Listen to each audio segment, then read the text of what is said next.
I was maybe 5 or 6 years old. My parents spent the whole of Christmas Eve quizzing me about my favourite player. This was in the days before numbers were printed on replica shirts.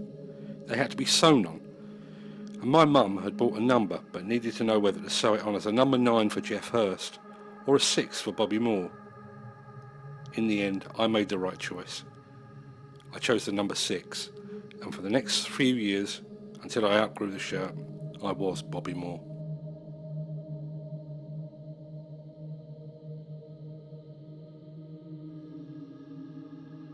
Both my grandfathers were Millwall supporters, and the first game I ever saw live was at the Old Den, but there was just something about West Ham. I was a fan from the moment I was old enough to make a decision.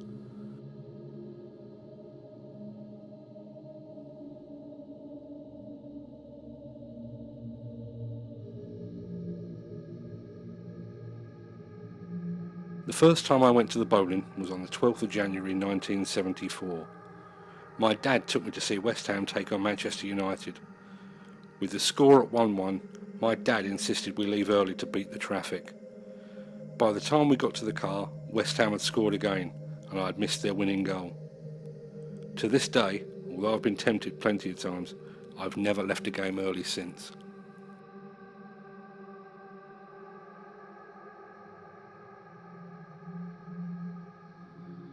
Over the years, I've seen just about every great player that has ever worn the claret and blue. Bobby Moore, the greatest player English football ever produced. Geoff Hurst. Billy Bonds. The original and the best Frank Lampard. The maestro that was Trevor Brooking. Alan Devonshire. Phil Parkes. Tony Cottee. Frank McAvenny. Alvin Martin, the Terminator Julian Dix, the mercurial Paolo Di Canio, Dimitri Payet, Mark Noble,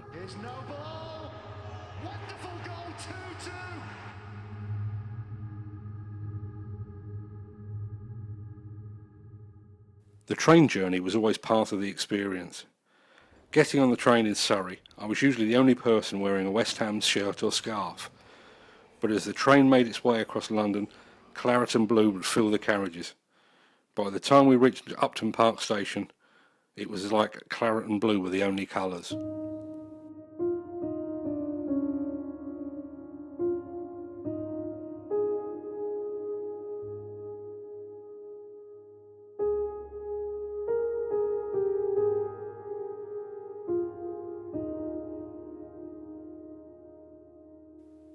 It was here that I witnessed the greatest goal I have ever seen live.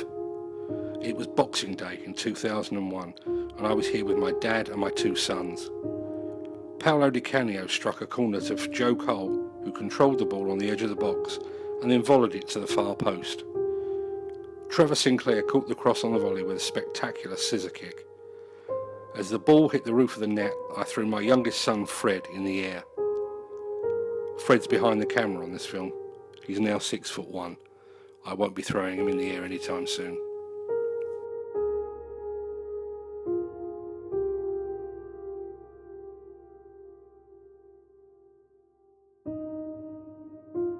The walk to the Boleyn was always filled with anticipation. Regardless of how well we were playing or who we were playing against, there was always the hope that we would witness something special.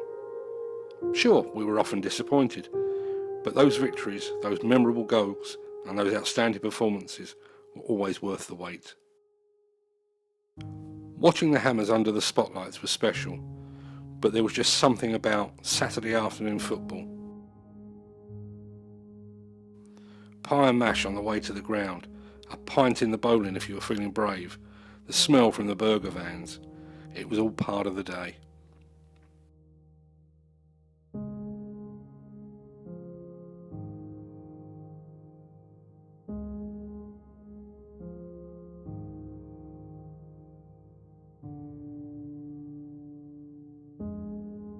I was born in London, although I moved out to the sticks when I was 9. Pretty much from the moment I started work, I tried to disguise my London accent, but when I come to the Boleyn, it just bubbles back to the surface. I am a Londoner, but I'm more of a Londoner when I'm here. One of the saddest things is that it breaks the chain. I first came here with my dad. I brought my boys here as soon as they were old enough. My eldest daughter is about to have a baby boy, but he'll never get to see the bowling. He'll never get to sing bubbles in the club's real home. The first time I saw West Ham play live, we beat Man United. The last time the team played at the Boleyn, we beat Man United. It was like we'd come full circle. It was destiny.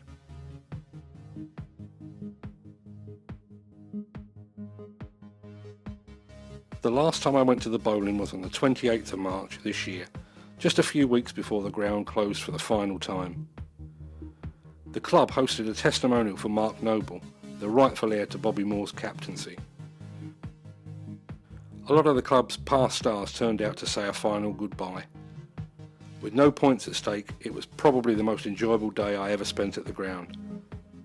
It was a fitting end to my lifelong love affair with the bowling. I don't have any objections to our takeover of the Olympic Stadium.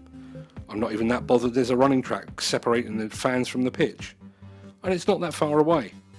In the time it's taking you to watch this film, I could probably have walked to the stadium. But it feels wrong. It would be like a widower getting a new girlfriend before he's buried his wife. It's just too soon.